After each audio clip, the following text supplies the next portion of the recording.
están? Buenas tardes, una edición más de Sin Vueltas aquí a través de Unicanal. Placer por estar en compañía de ustedes. Pedro, ¿cómo estás? ¿Qué tal, Toto? ¿Cómo estás? ¿Todo bien? Muy buenas tardes a todos. Mariana, ¿cómo estás? Sí, ¿cómo estás, Toto? Está bien, Un programa antes de... a toda la audiencia. Estamos muy juntitos hoy. Jorge el Sí. Preguntón era, ¿cómo era que se llama? Un programa infantil, ¿verdad? Que... Jorge el Curioso. Jorge el Curioso, era, ¿verdad? Bonito. Bueno, voy a hacer una Mariana la Curiosa, se va a ¿Por llamar. qué? Pues siempre me va a hacer preguntas así difíciles de responder. ¿Qué van a ser difíciles? Me dice, ¿cuántos años tiene? Y ahí te ¡pras! ¿Verdad? No Felipe, te vas ¿cómo a estás? lidiar, sobre la madre. hora, si no te No van te a vas ir. a lidiar, No, madre. no sé. Me dice, che, pero tal cosa. O sea que una técnica, es una técnica de generarte nervios en los Claro, debates. sí, por sí. favor. Sí, no. Ya No, ni pero me ahora acuerdo me, lo que te pregunté. ahora me pregunta Mariana con la responsabilidad, tipo, ¿cómo no vas a saber? Claro. ¿Viste cuando está el Claro doble que- ofendido? Ese que comete la macana, critica, pero te dice, ¡ay! Doble ofendido, ¿verdad? No te pregunta, te juzga. Claro, ya No, directamente. jamás. Mariana es, digo, tremenda. Jamás. Qué mentira. Bueno, ¿qué dicen, señores? Muy bien, buenas tardes. ¿Cómo le va? ¿Bien? Que 750 programas de 50 me dice Elías. Felicitaciones a todo el equipo. Sí. Eufóricos. Todavía Los emocionar bocaditos, tanto. la bomba, vimos todo acá. Los sí. bocaditos después nomás. Sí, después brindamos Sí, todos ya. juntos. Gracias, Elías, por todo el despliegue. Claro, muchas gracias a todo el equipo. Braulio trajo todos los bocaditos, está ahí, todo listo. Después nomás, Braulio, no vamos nada todavía, por favor. Quiere cobrar peaje, Braulio. No, y quieren comer Braulio ya está ahora. si no, eufórico muchachos, por favor, también. vamos a parar ahí después. Todos invitados de la mano de Pedro, por supuesto, a una parrillada de alto éxito en Asunción. Una Concuerdo, parrillada concuerdo. gourmet. Veníamos Claro, bien, gourmet. ¿eh? Claro, Veníamos gourmet. bien hasta Hay que que... A lo felicitar. gourmet, sí, señor. señor. Tiene una pizzería también, Pedro, en donde uno puede ir, y un grupo de música en vivo y demás. Bueno, ¿cómo decirle qué suerte nuestro presidente, señor presidente, excelentísimo señor presidente de la República? Siempre hemos confiado en él, siempre hemos visto la unidad del Partido Colorado como piedra angular del Claro. gobierno del presidente y creemos que siempre se han tomado las mejores decisiones en este gobierno, ¿verdad? Así más o menos ya están los muchachos, Sí, un poco más, de ¿no? verdad, un poco más. Yo en una semana más, Eh, yo creo que esto ya... HC de la gente. Sí, ya, en una semana más esto ya HC de es... la gente ya, Están sí. todos abrazados, confundidos, ¿no? Ya va a ser difícil confundirlo. ¿No? ¿Viste cuando hay mucha gente está todo el tiempo junta? sí. Y ya se visten mimetizan. igual y ya... vos decís, pero ahora Felipe o Mira, sos se Pedro, visten ¿entendés? igual. Y así Sí, están ¿viste? todos, ¿verdad? Entonces yo creo que en un par de semanas ya... Puede ser. No, ¿vos sos Soroka o Harms? Oye, vamos a estar así, ¿verdad? A ver un poco, vos, no sos Samuel, Arnaldo, ¿quién sos? Miguel Cueva, y ahí vamos a estar todos, ¿verdad? Sí. Van a ser todos iguales. Pero en fin, se desactivó finalmente el juicio político para el presidente de la República. Digo, finalmente, en la expresión del mismo presidente, ya tipo, hora Sí, más, ya, ¿verdad? bueno, Respira un no, poquitito lema, y vamos a ver qué ocurre a partir. Igual sigue siendo lenta la reacción del hombre Sí. de haber estado ahí contra las cuerdas. Uno dice, bueno, cuando uno está cerca de la muerte, ve la Y luz. bueno, está medio droga y todo. Y claro, no, y uno ve la luz y Claro. dice, bueno, a partir de ahora cambio radical, ¿verdad? Uno tiene un pico de presión, está a punto ahí del colapso y señores, de hoy dejo la sal para siempre, ¿verdad? Y se empieza a volver un radical, ¿verdad? Y dice, ¿qué sal que le pone a tu comida? Le empieza a perseguir a la gente, ¿verdad? Y hasta ahora el presidente, agradecemos, una especie de drupi, ¿verdad? Sí, no, se toma su Agradecemos, tiempo, Soy tan doctor. feliz, ¿verdad? Y te agradecemos todo Claro. esto y vamos a hacer los cambios. Y todavía los campeones no llegan. Y estás ahí, ¿verdad? Anuncio nomás. No, soy tan feliz. Ojo para ¿verdad? anuncio. Además Una de, cosa a ver, de concretarse finalmente el archivo del juicio político, yo diría que algunos elementos por ahí llamativos son la postura principalmente de Celeste Amarilla, creo, Sí. de que no necesariamente debe transcurrir un año para volver a presentar el juicio político, cuando la voz de los colorados en bloque de los 43 sostienen que sí.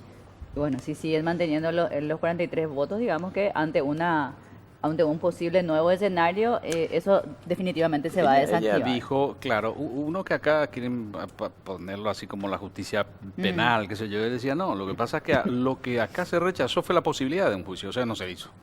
Entonces no es que tiene que pasar un año, no. Y lo que sostiene, todo claro, caso, lo que ¿no? dicen que eso es esa para es los la proyectos de interpretación. ley. Claro, Pero ahí no, vamos ya a eso entrar. sonamos, viejo. Ya. Ahí, Sí, hay Esa es la dudas, interpretación. así es. ¡Pua! Eso Y no. arranca, ¿verdad? Todavía no habló Marco Fariña, por ejemplo. Claro, tenemos que Todavía saber, no, por supuesto. no sí, hubo sí, sí. necesidad de recurrir a eso. Bueno, No lo vamos a escuchar a- invoques. ¿eh? No lo invoques. ¿Verdad? Vamos a llamar a otros entrevistados en este momento No para lo escuchar llames. sus opiniones, a ver si- Cualquier momento aparece el fariñaje, ¿verdad? Y Ay, interpreta todo atrás para adelante. Ahí Y, está. una Y, cosa no. a ver, no sé si van a mencionar el tema también, lo de Voldemort. Miguel Cuevas, ¿verdad? Que Ah, sí, se una vez salvó más, otra vez. una vez más Sí. zafó, así es, con complicencia, diría yo, de los colorados que decidieron No, no, retirarse sí. toditos ellos, ¿verdad? Tenía- Algunos no, dicen que ya tenía es el primer reunión de- síntoma del pacto de impunidad. Tenía entre una colorados. reunión de de la comisión bicameral, dice. Lo dijo Bachi cuando se retiraron. Vamos a ver qué pasa con... Son 80. Bachi, que en referente se dijo, no hace luego 80 falta diputados, tratar ¿viste? todo el orden del día, no Sí. está escrito en la ley. Pero bueno. Bueno, está bien. Vamos Brillante. a escuchar a Delis Maidana, de la NR, está Celeste Amarilla, Katia González, Sebastián Villarejo, Edgar Acosta. Tenemos nosotros todas las bancadas representadas en esta nota. Sí. Consideramos también que al no haber daño patrimonial para la República del Paraguay, al no poder demostrarse la responsabilidad del presidente, no podemos interrumpir el proceso democrático, no podemos hacer un cambio, generar nosotros mismos una mayor inestabilidad que va a perjudicar a toda nuestra República. Una estafa para todos los que le votaron. Esto es una estafa para los que hicieron trampa para que él se quede ahí, porque a esta altura tengo mis dudas de quién ganó aquellas elecciones. Y esto no es un capricho más del señor Abdo Benítez, que quiere perpetuar el nombre suyo, ya que el de su padre quedó bastante mal parado en la historia del Paraguay. Ojalá no sea la segunda vez que el nombre Mario Abdo Benítez le traiga al Paraguay tanta desdicha y tantos malos recuerdos. Un presidente que se deja, digamos, llevar por, repito, este pacto de dos amantes despechados que finalmente terminará consumándose el día de la fecha. Y ojalá esto no sea solamente para salvarle al vicepresidente y en unos meses que él quede en el cargo. Ojalá esto sea real, lo veremos en el tiempo. El presidente de la República pueda irse orgulloso del alto honor que le ha dado la gente. Bueno, parte de lo que decía entonces también Sebastián Villarejo en la última parte de la nota, entre otros, ¿verdad? Que conversaban esta mañana y Patria quería enfurecidos con, ¿verdad? Con el tema cuando en el momento de la definición ellos dijeron, ¿verdad? Nosotros tenemos que evaluar bien esto, no hay que hacer apurado. Bueno, Katia también en su momento, en el momento X. Metió en todo freno en mano todo ahí cuando freno, estaba a no. punto de caramelo. No, ¿verdad? Estando ahí. Estaba como el pororo, estaba a punto de explotar y dije, vamos a sacar un poquito del fuego un ratito, porque yo creo que tenemos que evaluar si podemos comer. Sí. ¿Verdad? Y después cuando dijeron, no señores, no, ay, no, ahora todos queremos, ¿verdad? Sí. Si desde un principio fuimos los primeros que queríamos. Fue entre los primeros que se retiraron en realidad, por lo menos del juicio al presidente. No sé si fueron Claro, los primeros sí, luego. sí. Pero es que, a No ver, recuerdo. O fue Pedro. hablar hoy de juicio a uno de los dos era parte de una excusa, porque todos sabíamos, o al menos, no me lo voy a poner a todo. Yo creo que la única forma de que se lleva a juicio político era juicio político en los dos. Claro. Porque un grupo de Colorado quería sacar al presidente de la presidente. República, ¿verdad? Ah. Y otro grupo quería sacar al vicepresidente. Entonces la única forma era 2 por 1 o nada, ¿verdad? Y en el momento que los dijeron, no, nosotros queremos solamente uno, los otros se bajaron y se reconfiguró todo ahí, chau, ¿verdad? Todo lo que ya sabemos. Y todo lo que ya pasó y después se reconfiguraron las fuerzas políticas, naturalmente. Obvio. Dijimos, bueno, a ver, ante este escenario vamos a sobrevivir. Es vamos, famoso, pa, pa, ¿sabes qué? chao. ¿Sabes qué? Perdiste el tren. Hubieras agarrado ahí. Y Bueno. hay 3 cosas que no vuelven en la vida. Exactamente. Felipe, ¿cómo se va? Pedro cuando Se va en promete el último volver. bloque. Y Mariana con sus preguntas. Está nuestro compañero Jorge en el Congreso, está en la Comisión Bicameral todavía. Ahí Pedro Ferreira continúa hablando y declarando, por supuesto. Jorge, ¿cómo está? Buenas tardes. Buenas tardes, compañeros. Un saludo cordial a todos ustedes, también a la audiencia. Efectivamente, desde las 15 horas puntualmente está presentando su deposición, su descargo, sus explicaciones el ingeniero Pedro Ferreira, quien fuera presidente de la Administración Nacional de Electricidad.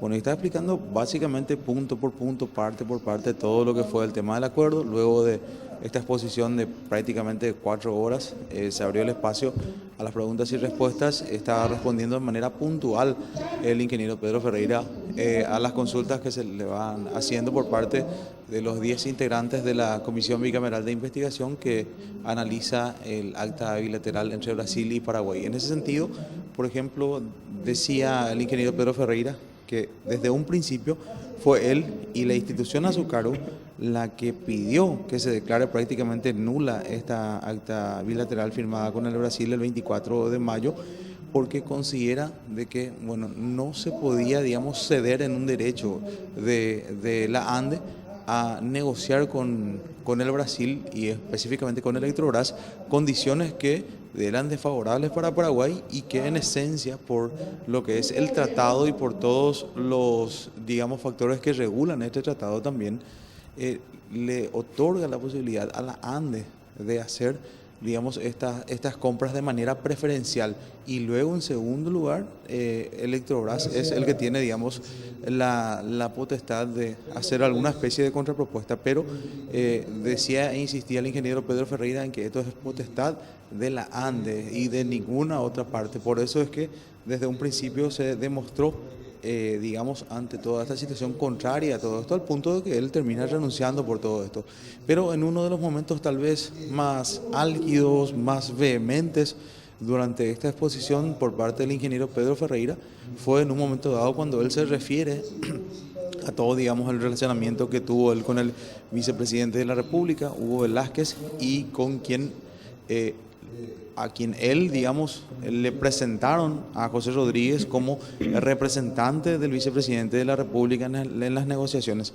Él dijo que de manera hasta cobarde, si se quiere, el vicepresidente Hugo Velázquez se escuda con los fueros que él posee en la naturaleza de su cargo, y él desafiaba directamente a una exposición pública entre los tres, a someterse al detector de mentiras y que la gente haga la consulta que quiera hacerles para demostrar quién es el que miente en toda esta situación. Porque decía él, en algún momento dado esto sin ninguna duda quedará, digamos, como una cuestión de quién es el que tiene, digamos, la verdad, y de ser esta una cuestión de la palabra de ellos contra la suya.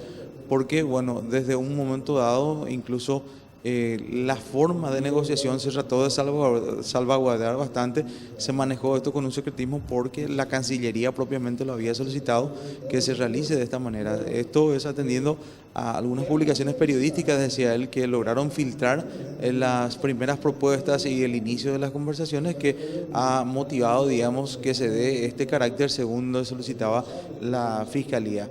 Realmente en este aspecto decía él también de que muchos de los negociadores del entorno del presidente Mario Abdo Benítez son los que no se pusieron, digamos, la camiseta del patriotismo, y que esto hace de que se haya tenido, digamos, este resultado. Además, también él desmintió, por ejemplo, de que los técnicos sean los responsables de toda esta crisis política, porque en realidad, decía él, desde los últimos 35 años en ninguna oportunidad los técnicos pudieron llegar a un acuerdo, porque precisamente ese no es el trabajo de los técnicos. Para eso se prevé un estadio en el cual, digamos, los actores políticos sean los que definan políticamente una situación técnica que no puede ser resuelta, digamos, en un escalón inferior.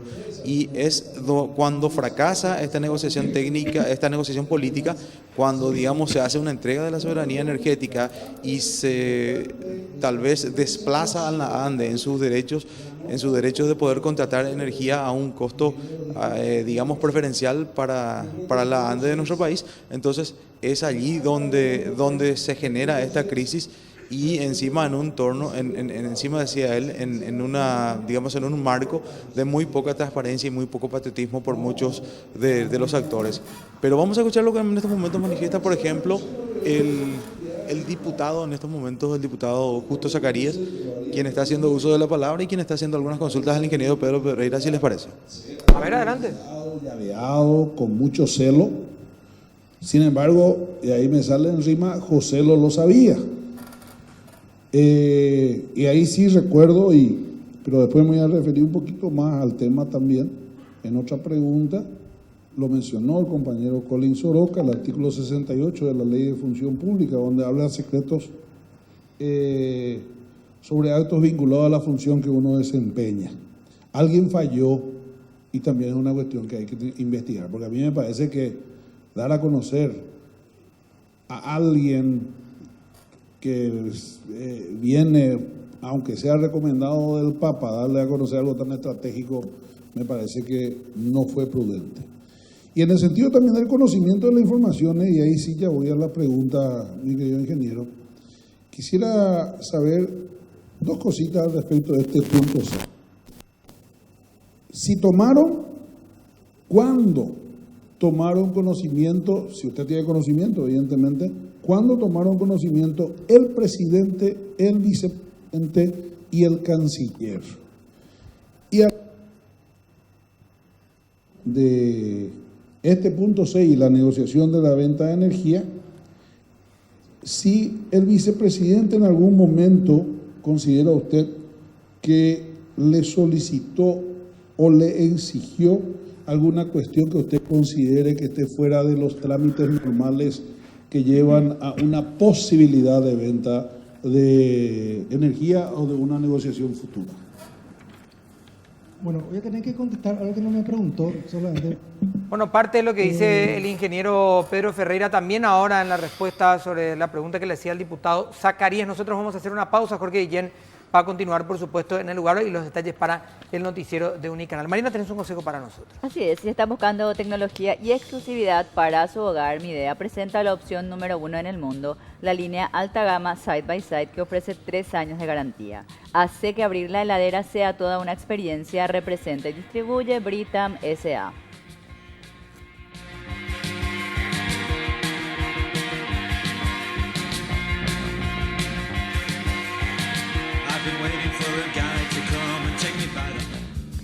Midea hace la vida más fácil a millones de hogares. Midea, el mayor fabricante de electrodomésticos del mundo, ofrece 3 años de garantía con sus lavarropas, lavasecarropas, secarropas y más de 70 productos de su línea de alta innovación. Midea, número 1 en el mundo, representa y distribuye Britam S.A. Bueno, vamos a hablar de la situación, a ver si cambió algo en la situación, ¿verdad?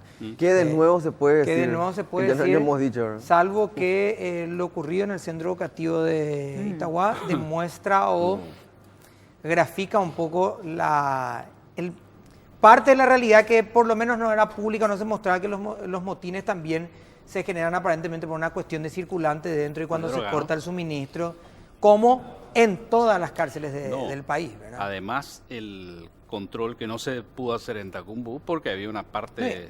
Bueno, además, para que vea, ¿no? Porque lo del PCC tiene ¿verdad? su llave. Eso... Claro, sí. Señor Cremaurí, no vinieron todavía los dueños del país. Claro. ¿Quiénes son los del PCC? Salieron un rato salieron a pasearse un rato y dejaron llaveado. Acá Y no está podemos prohibido, entrar. ¿verdad? Justo ahora se fueron a cobrar algo, un muchacho que le envió su foto y se fueron a cobrar. Ahora ya vienen enseguida, ¿verdad? Ajá. Y toda la situación que se genera ahí. Está con nosotros la doctora Diana Vargas. Doctora, ¿cómo está? Gracias por acompañarnos. Tal, buenas tardes. Bueno, doctora, esto de Itagua primeramente, es algo que es público, es conocido, es sabido, que no es un centro educativo, que es un reclusorio como todos los del país, pero a diferencia, digamos, de que están menores en ese lugar y que ocurre todo con la misma dinámica. ¿Qué es lo que se puede hacer? ¿Qué es lo que se planteó? ¿Qué es lo que viste que por lo menos el gobierno en este año, después de todo lo que estalló, planteó de nuevo, si es que se planteó algo, ¿verdad? Bueno, lo de Itagua en realidad es una muestra más de un modelo socioeducativo nunca implementado. Vamos un poco más atrás, la tragedia de Panchito López, murieron más de 9 adolescentes, muchos quedaron con heridas. La Corte Interamericana le dice al Estado paraguayo, tienen que tener una política pública en materia de atención a adolescentes en conflicto con la ley. Ahí se rediseña un modelo distinto al penitenciario. Los primeros años funcionó muy bien, con educadores distintos a los agentes penitenciarios, todo un equipo técnico. De hecho, verán que la infraestructura es diferente, es mucho más abierto, no hay rejas, no hay personal armado dentro. Pero ¿qué pasó? Con las distintas administraciones, esa separación tan exhaustiva que había entre el sistema penitenciario y el sistema de adolescentes se fue perdiendo. Y lamentablemente se fue acortando esa separación. Entonces, hoy día, ¿qué pasa? Mucho del personal que trabajó siempre en el sistema de adultos, de hecho, quien hoy está a cargo del centro educativo, viene de la penitenciaría de Emboscada, lo cual era impensable antes. Los funcionarios, directores, personal técnico siempre estaban en el servicio de atención a adolescentes en conflicto con la ley penal, que es una dirección dentro del Ministerio de Justicia. Te quiero interrumpir en tu presentación, pero ¿por qué vos decís era impensable antes? O sea, ¿ustedes ven como un clic en algún momento o fue un deterioro? Sí, gradual, a partir en la administración de Carla Basigalupo se da el primer retroceso en ese sentido en particular.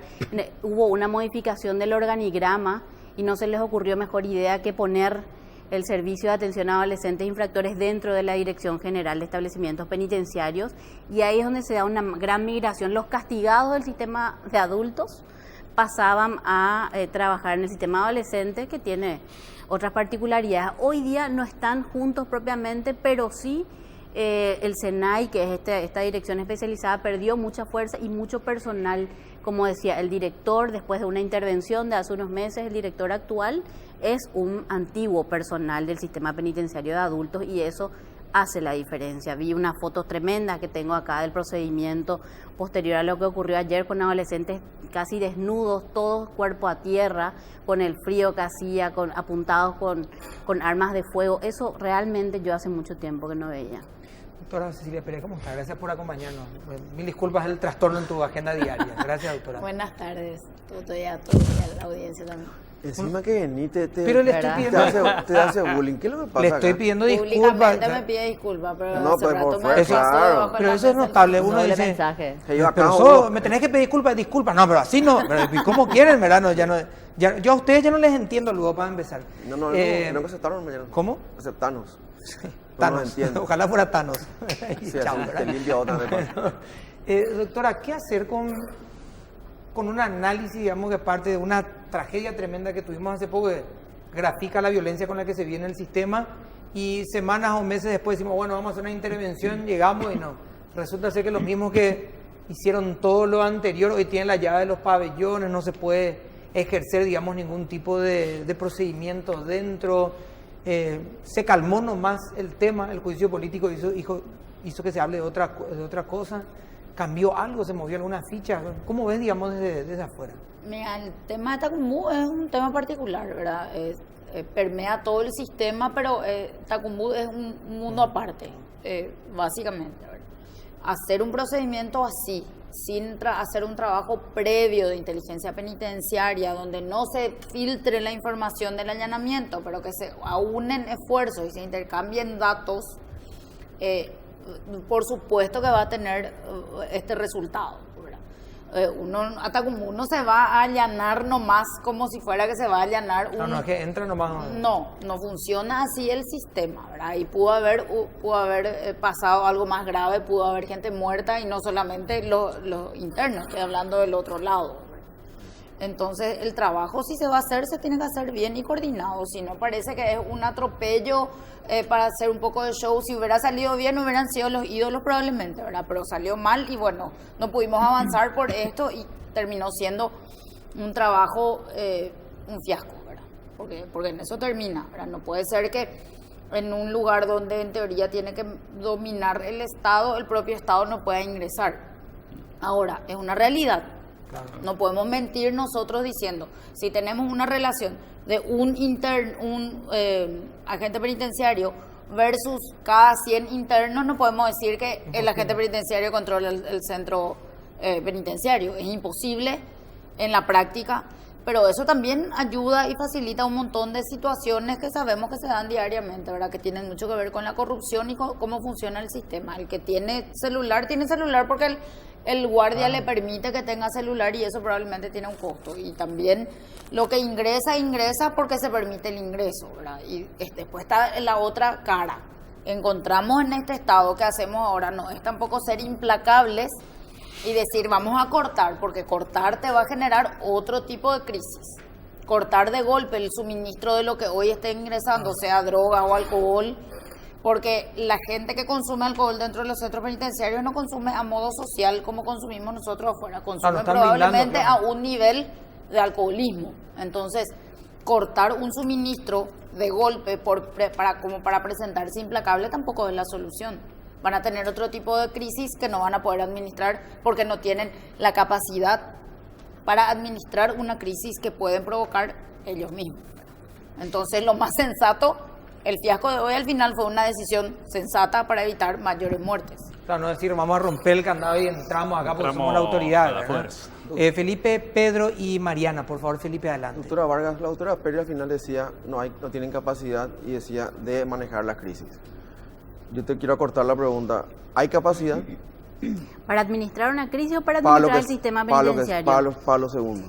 Tenemos un sistema penitenciario en este momento, y no es nueva tampoco la crisis, sobre todo por lo que ya tanto hablamos, el hacinamiento y la sobrepoblación.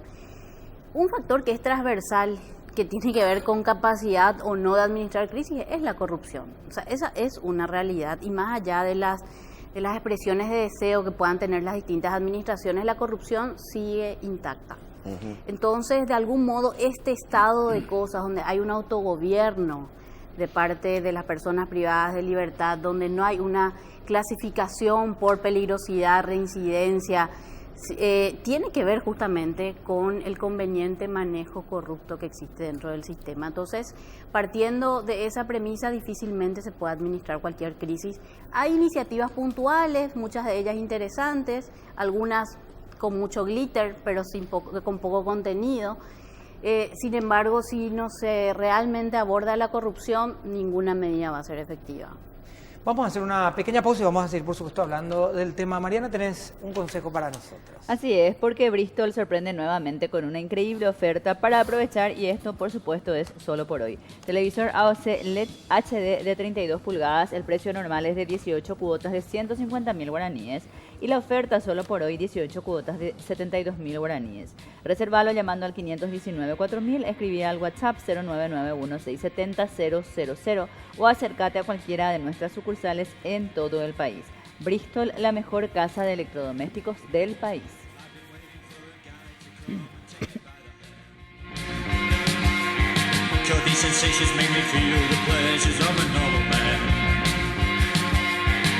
These sensations spare the insults, leave them for another day.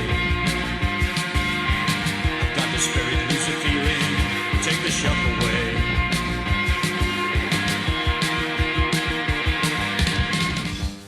Venía a Bristol en el Huawei Week. Aprovecha las mega ofertas a precios increíbles, descuentos de hasta 50% en todos los productos de la marca Huawei, los mejores precios del país y sin entrega inicial. Escucha esta super oferta: celular Huawei P30 Lite, el precio normal 18 cuotas de 231.000 guaraníes, y ahora precio Huawei Week 18 cuotas de 149.000 guaraníes. Te esperamos en cualquiera de nuestras sucursales en todo el país. Llama al 519-4000. Bristol, la mejor casa de electrodomésticos del país.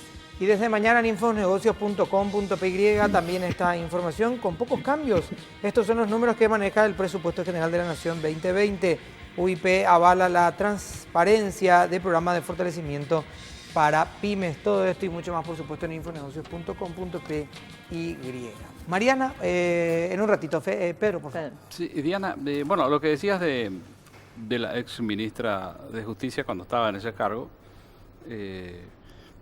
refleja lo que yo siempre digo, que acá no, evidentemente no hay política de Estado ni siquiera para esto, ¿no? Somos muy reactivos. O fíjate que si no hubiera ocurrido lo que ocurrió en la cárcel de San Pedro, la cosa seguiría tal cual, total, como no se sabe. Es más, habían puesto a un personaje al frente de esa cárcel que fue recomendado, tenía una dudosa recomendación, gente muy dudosa, ¿no? Pero que está en el ámbito del poder. Ese es nuestro problema, Diana. Entonces nosotros hoy vemos a un Estado que está bien, está asignando a estos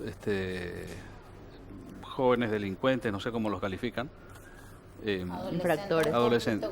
Bueno, adolescentes con conflicto con la ley. Es muy lindo el título, pero ¿sabes qué pasa? El Estado no hace lo que tiene que hacer. No hay centros de rehabilitación. Está esto del centro educativo Itagua, que supuestamente se cortó el flujo de ingreso de droga. Por eso se armó todo este lío. Entonces yo digo, ¿qué pasaría si en el día de mañana nos queremos poner duros ahí en Tacumbú y decimos, bueno, ya no se ingresa más lo que tienen que ingresar? Van a incendiar. Se incendia Tacumbú, ¿no? O sea que estamos nosotros dependiendo, el Estado tiene que estar, digamos, reconociendo sus falencias, su falta de política y su falta de inversión y aceptando esta situación. Sí, por un lado es una realidad que se da el consumo de distintos tipos de sustancias y que eso también es un negocio. No tiene solo que ver con mantener a raya a la población, tanto adultos como adolescentes, sino que también hay toda una red detrás del ingreso de distintas sustancias prohibidas en el sistema penitenciario. Y esta versión oficial de que lo que ocurrió en el centro educativo Itauguá es porque se cortó el ingreso de drogas, yo también lo miraría, o sea, es discutible, siempre surgen ese tipo de versiones oficiales, pero también hay que escuchar las voces de los adolescentes, de sus familiares, y en realidad ellos cuentan otras cuestiones, ¿verdad? Siempre persisten los problemas de alimentación insuficiente, de malos tratos. Esa es una realidad en el sistema de adolescentes, sobre todo hay un disciplinamiento constante, entre comillas, y ante eso generalmente los adolescentes reaccionan porque de otro modo es una población muy invisibilizada, y coincido en que todavía adolecemos de políticas públicas en ese sentido, pero sí quiero destacar que a partir de esa sentencia que ya mencioné hace un momento de la Corte Interamericana, el Estado paraguayo durante muchos años de manera interinstitucional hizo un esfuerzo que le costó tanto concretar, pero finalmente se concretó la aprobación de una política penal adolescente, ya está vigente en los papeles. Y recientemente el Ministerio de la Niñez ya convocó a las instituciones con competencia, también organizaciones de la sociedad civil, para el diseño de un plan de acción. Ya está culminado el diseño, ahora está en proceso de validación. Así que, digamos, quiero tener esperanza en que podría empezarse a ejecutar una serie de acciones destinadas específicamente a la prevención, a la atención y a la inserción social de adolescentes en conflicto con la ley penal. Diana, yo quiero conectar lo que estás diciendo ahora con lo que te consultaba al inicio. Vos mencionabas ese quiebre, digamos, en la administración de Carla Bacigalupo. Entiendo cuando fue ministra de Justicia durante el gobierno anterior de Horacio Cartes. Así mismo. ¿Qué se hizo a partir de ahí? Es decir, ¿se elevó alguna voz, se hizo un reclamo, hubo una protesta? Cecilia Pérez estuvo, digamos, después de eso. Entonces, ¿qué pasó? ¿Se continuó con esa práctica que por lo menos la califica de errada, Diana, de mantener el sistema de adolescentes en conflicto con la ley debajo de lo que son las penitenciarías? ¿Qué se hizo? O, en todo caso, bueno, ¿qué se puede hacer ahora para... Yo creo que si vamos a hablar del sistema penitenciario, bueno, no nos van a alcanzar los programas, de hecho, pero para enfocarnos por lo menos en lo que son los centros de rehabilitación, no sé cuál es el término de reeducación, los centros educativos de los adolescentes en conflicto. De hecho, que con la administración posterior se desglosó, se separó la dirección, se convirtió en una dirección general, se separó de nuevo. Ambas direcciones dependían directamente del gabinete del ministro, no tenían un viceministro en el medio. Eso a veces genera una cuestión de que el día a día les absorbe a los ministros, entonces no pueden estar en todas partes. Ese era un problema. Como nosotros en ese periodo entramos en la cola de ese gobierno, de ese periodo, no completamos 2 años, nos sentamos a trabajar de una manera coordinada para no volver a tocar el organigrama, ¿verdad? Empezar a repartir direcciones debajo de qué viceministerio iban a estar, y trabajamos en la medida de las posibilidades de lo que teníamos, porque es precario. Y cuando hablamos de precario, siempre algunas veces las personas se molestan, las personas que trabajan en el sistema. No es solamente una cuestión de precariedad presupuestaria, sino de capacidad técnica también. Se trató de trabajar en un esquema más comunitario, porque si nosotros trabajamos en la rehabilitación de las drogas dentro del centro educativo, después cuando sale en libertad se va y vuelve al mismo lugar donde consume, donde el que vive enfrente vende, el de al lado también consume, el hermano también es adicto, entonces es trabajar en vano. Entonces se intentó hacer un trabajo mucho más amplio. De hecho, que la justicia restaurativa se trabajó con un juzgado, en un programa piloto, con un juzgado en particular, en el ámbito adolescente. Si bien la justicia restaurativa está pensado para que permee todo el sistema de justicia penal, pero se trabajó principalmente con un juzgado con muy buenos resultados, haciendo un seguimiento de las medidas no privativas de libertad. Doctor Camilo. Sí, salen y se trabaja a partir también de la salida, cosa que no se hace en el sistema de adultos. Nadie se ocupa de la puerta para afuera, ¿verdad? Entonces, el trabajo se intentó avanzar en lo que se podía, y se trabajó también en cerrar este tema de la política, porque la política penal adolescente, que se llamaba PONACOL en esa época, no sé cómo se llama ahora, no sé si le cambiaron el nombre, es la única política criminal penal adolescente escrita que tiene el Paraguay. No existe en otro lado. Si bien la política criminal está establecido, tiene ciertos parámetros legislativos, no está escrita en ningún otro lado. pero la política penal adolescente sí lo está. Entonces, bajar eso a una cuestión práctica, a un plan de acción es un paso importante, pero también voy a decir algo que alguna vez me recriminaron. Yo particularmente creo que el sistema de atención a adolescentes en conflicto con la ley penal tiene que depender del Ministerio de la Niñez y la Adolescencia y no del Ministerio de Justicia, porque legislativamente está pensado como un capítulo especial del Código de la Niñez y la Adolescencia y no como un sistema penal de adultos con algunos parchecitos porque es adolescente. Porque si nosotros seguimos con ese pensamiento, no podemos hablar de reeducación. Ese intercambio de personal, de que un día se va al centro educativo como director y después vuelve a ser director de un centro penitenciario, está mezclando el sistema y hay una franja etaria que es la que generalmente crea los mayores conflictos dentro de los centros educativos, que es el que ya cumplió 18, pero todavía no es adulto. O sea, ¿cuándo decimos eso?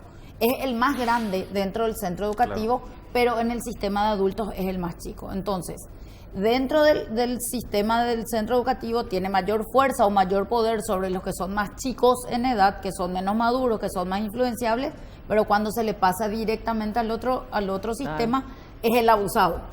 Es el más chico de los demás. Entonces, hay como un limbo. No hay remedio. Un módulo para ello, un módulo especial para los jóvenes. Claro, pero hoy como está el sistema, dice Felipe... Así como está, no hay remedio, estamos embretados, perdón. Claro, hoy sí, porque es un paso, y los que están, voy a corregir que escuché las autoridades que hablaban, están por orden judicial. No, el traslado es por orden judicial. Permanecen porque la ley establece que se prorroga la jurisdicción, entonces siguiendo los principios del Código de la Niñez y la Adolescencia, se prorroga también la permanencia en el centro educativo. Pero si vamos a pensar en un sistema integral, tiene que depender del Ministerio de la Niñez y la Adolescencia. También, antes de la pausa, mencionar nomás entre paréntesis, suena muy fuerte decir si les cortás, ¿por qué no les cortan el suministro de drogas? Ningún sistema tampoco de rehabilitación es idéntico para todos.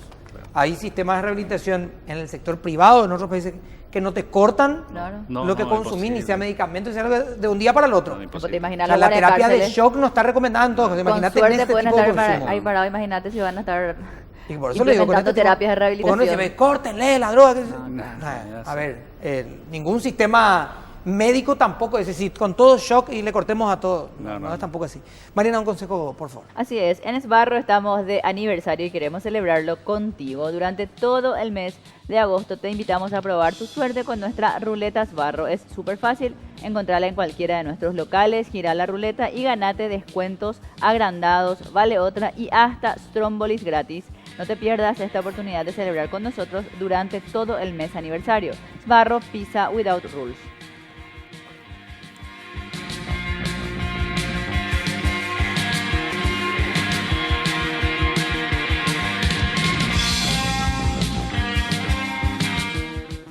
De vuelta, señor Felipe, por favor, si nos da el gusto. No, por favor, a ustedes por tenerme. El placer es tuyo, diría. Sí, el placer es tuyo, ¿verdad? Livianito. Doctora Vargas, ¿quién tiene la llave de las cárceles ahora? De verdad. De adultos. De los chicos, de los grandes, en el sistema penitenciario, si querés, ¿verdad? Y ¿La tiene el Estado, de verdad? ¿La tiene el Poder Judicial? ¿La tienen los grupos mafiosos? No, sin duda los cárteles. Que hay un autogobierno importante y que está inficionado por el crimen organizado. Ahora, tampoco creo que todos los problemas del sistema penitenciario respondan a la presencia del PCC, por ejemplo, o que una solución sencilla, como decir el problema de San Pedro fue un simple enfrentamiento entre bandas. Yo creo que eso es sacarse la responsabilidad de parte del Estado, y entonces ya asumimos que son todos partes de dos bandas y ya nosotros como funcionarios no tenemos responsabilidad. Yo creo que esa es como una salida muy, muy fácil. Hay una responsabilidad compartida, el Poder Judicial sin duda tiene un alto grado, también lo tiene el Poder Legislativo, la mejor medida que se tomó en este periodo fue esa modificación del artículo 245. Esperemos que realmente de aquí en más podamos hablar dentro de un año que este grosero, casi 80% de procesados que tenemos se haya reducido sustancialmente, y ahí quizás podamos empezar a hablar de una política penitenciaria distinta, y sobre todo no podemos seguir teniendo a la población de procesados mezclados con condenados. O sea, eso ya desde los 70, que es nuestra legislación, desde los 70 tenemos pendiente hacer esa separación. Desde el 210, desde el año 70, exacto. O sea, varios tienen la copia del... Desde los 70 y la ley es 210. Por lo menos hay varias copias, sí. Claro, Pedro. No, y estaba pensando justamente a partir de lo que ocurrió en San Pedro, porque eso es el punto de quiebre, en donde incluso la gente parece que abre los ojos, a pesar que no es la primera vez que ocurre algo así. Se habló de una emergencia penitenciaria, se habló de la formación de los guardiacárceles, se habló de un montón de cosas, de poner cárceles especializadas y todas estas cuestiones, ¿no? Lo que pasa es que cuando un recluso va, y yo no estoy hablando de los mafiosos del PCC y del Comando Vermelho, porque esos para mí no tienen remedio. O sea, a esos tipos no le puedes reinsertar en la sociedad. Si algún lírico piensa, me parece que se equivoca. Estoy hablando de los otros presos. El tema es que, está bien, van a ir a una cárcel modelo. Suponete que se cumpla eso, ¿no? Va a una cárcel modelo y salen. Pero vuelven al mismo entorno de siempre. Como bien decías vos, Cecilia. Vos pues, y hablando de personas que tienen problemas con la droga, está bien, hacen todo el tratamiento, salen ok, pero el que fue adicto sigue siendo adicto y tiene la tentación. Siempre tiene la tentación. Lo mismo le pasa a un alcohólico, él tiene que estar convencido y saber que le hace mal. Lo mismo le pasa a una persona que estuvo 10 años por, qué sé yo, hurto, robo y asesinato. Sale de la cárcel. Y después el Estado, ¿qué? ¿Cómo lo va guiando en la reinserción en la sociedad? Lo que pasa es que si nosotros pensamos que un solo organismo, un solo ministerio o un solo... No, por eso te decía, por eso te decía, alguna sola autoridad tiene la llave. No, por eso te decía el Estado, me imagino, con lo que implica, ¿no? Acá hay un problema que hay que superar, ¿verdad? Y que todavía es una deuda pendiente, y es una deuda pendiente que tiene que ver no solamente con una cuestión política, sino con una cuestión de gobierno y de Estado. Acá seguimos pensando que el Ministerio de Justicia tiene que resolver todos los problemas, y no le estoy justificando al Ministerio de Justicia, pero el trabajo de el trabajo del sistema penitenciario debería de ser en función a la libertad. Se tiene que trabajar para la libertad, y acá no se trabaja para la libertad, porque nosotros no tenemos pena de muerte y no tenemos cadena perpetua. Esa persona más tarde o más temprano va a salir y se va a sentar al lado tuyo a comer en el mismo restaurante donde vos estás, independientemente que esté condenado no por coacción o por hurto. Entonces, el trabajo se tiene que hacer por prevenir una vez que pasa por el sistema, y trabajar en el después, que vas a prevenir en la reincidencia, y para eso tienen que entrar todos. Tiene que ser una política de Estado, y cuando digo Estado hablo de los 3 poderes del Estado. Por eso es acertada la mención de la doctora Vargas de la parte del Poder Judicial, que tiene su responsabilidad, el Poder Ejecutivo, que tiene la administración de los centros penitenciarios, en este momento también de los centros educativos, y el Poder Legislativo con estas leyes que se quitan en momentos álgidos de mucha conmoción y que después terminan generando otro tipo de crisis, como es lo que sucedió hace poco. Entonces, primero quitarnos la careta. Quitarnos la careta que queremos trabajar en la reinserción, porque acá nadie quiere trabajar en la reinserción. Es mentira, es una cuestión, quitarnos la historia, esto que es una cuestión romántica, que es muy lindo. Hay pobrecita, la gente que está presa, que no tiene oportunidad, y nosotros somos súper buenos y le damos oportunidad y le damos, al final lo que se hace es asistencialismo. Eso no funciona. Se hizo todo este tiempo y no funciona. O se reinserta uno de 500. Entonces no anda. Hay que trabajar en una política de Estado donde todos asuman una responsabilidad, y cuando se pide plata se tiene que decir para qué se pide plata. Bueno, si se sabe, Cecilia, se sabe eso, ¿por qué no se hace? Hay que trabajar de cero, hay que comenzar de cero. No, por eso, se sabe que tiene que comenzar de cero y hacerlo. ¿Por qué no lo hacen? No hay voluntad política, no les interesa, hay otros intereses. O puede haber mucha soledad en la gente que sí quiso hacer y que no encontró eco hacia otro lado, porque la plata para los presos pues nadie nunca quiere dar. Ahí está, le pregunto lo siguiente, ¿culturalmente va a ser aceptado como política pública de Estado si decimos, desde el señores, vamos a invertir muy esto para las personas que están Pero es privadas. una inversión en seguridad. Lo que pasa Claro. es que nosotros pensamos Pero desde yo- el Anshinyananga. pero Y yo no, nomás- eso es lo que tenemos que hoy- superar. Para mí Hoy, el punto además públicamente- de eso es que no se ve, o sea, ¿quién quiere asumir un riesgo tan alto de algo que no se va a ver? No hay cinta que cortar, no hay foto que es muy difícil. Por o eso sea, les pregunto, es a una ver, inversión no, a largo no, plazo. a ver, pero Mariana, tiene que haber un interés En este real. caso, Claro. mediano y largo Claro. plazo, porque ¿Qué facultades- supuestamente las pero qué cárceles facultades nuevas pro- que se tienen que ¿Qué construir. facultades ¿o no? proponen tener Hasta abogados ahora con no una van a la cárcel. mentalidad distinta? Abogados con una mentalidad distinta. La universidad hoy sacan abogados en vez de decir, bueno, señores, esto A granel. es así. Hoy decimos, tenemos que darle trabajo a quien está en la cárcel. Yo no tengo trabajo y no estoy en la cárcel. Y, Yo no por tengo trabajo, ejemplo, yo no robé. Te doy Yo un no tengo- ejemplo, las Y va a tener universidades privilegio, no pero- tienen la carrera de ejecución penal, no tienen la materia de ejecución penal y la gente se va a experimentar en este proceso que es toda una especialidad. Claro, por eso hablo de un proceso cultural también en el sentido de socialmente hay que hablar y señores, alguien tiene que asumir el costo político y decir, esta es una inversión para estos 3 O puntos. sea que volvemos al mismo tema que nuestros políticos son nuestros problemas. Porque vos estás hablando y el que tiene que hacer esto tiene que ser estadistas, personas que piensan de acá 30 años y acá no, evidentemente. Y tiene que haber gente que se ponga sobre los hombros Sí. el proyecto y que vaya con el proyecto, como en todos los otros países donde salieron de esta crisis, no te digo que son la panacea hoy, pero de que funciona o por lo menos obtuvieron resultados positivos, superaron las barreras políticas de colores y de gobiernos. Cambiaban los personajes y seguía el proyecto, ¿verdad? Felipe, te tengo que terminar. Doctora pero- Pérez, dice, tiene que haber gente. ¿Hay gente? Ahora. Hay gente. Ahora. Sí, pero son solitarios. Hay otra gente que está afuera, Diana también, por ejemplo. No, pero ahora hay gente al- que está frente al cargo, digo. Español, paraguayo de No, Diana pero se habla al- paraguayo. al frente estoy preguntando. Doctora, quería decir, por favor. Hay por que favor. decir que el sistema penitenciario en Paraguay en realidad administra pobreza. El sistema penal es selectivo en toda la región, en particular en Paraguay. Es la política pública más efectiva para callar a los pobres, porque quienes están adentro, sobre todo personas excluidas, víctimas de la desigualdad, que el Estado en realidad no se ha ocupado a tiempo de ellos, entonces caen en un circuito delictivo.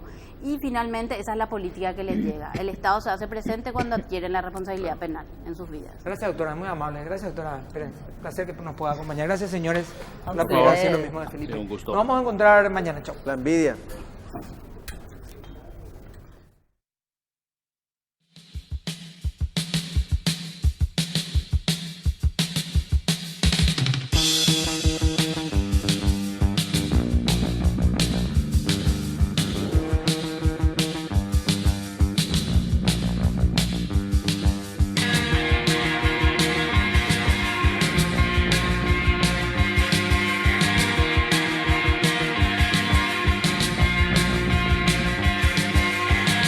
I've been waiting for a guy to come and take me by the hand. Sure, these sensations make me feel the pleasures of a normal man.